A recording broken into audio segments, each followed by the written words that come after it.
జగన్కే కాదు అసలు వాస్తవంగా ఆంధ్రప్రదేశ్ రాజకీయాల్లో కాంగ్రెస్ పార్టీ సుదీర్ఘకాలం పాటు బతికిందంటే ఈవెన్ తెలుగుదేశం పార్టీ లైన్లోకి వచ్చిన తర్వాత కూడా ఖచ్చితంగా ప్రాతినిధ్యం వహిస్తూ వచ్చింది ఎస్సీ ఎస్టీ సెగ్మెంట్లో.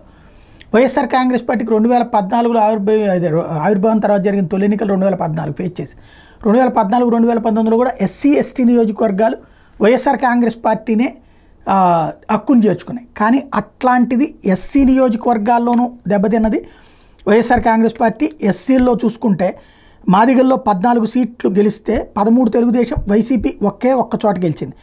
అదే సందర్భంలో ఏదైతే ఇతర మాల సామాజిక వర్గంలో 15 మంది గెలిస్తే 15లో తెలుగుదేశం 12, జనసేన 2, వైసీపీ 1.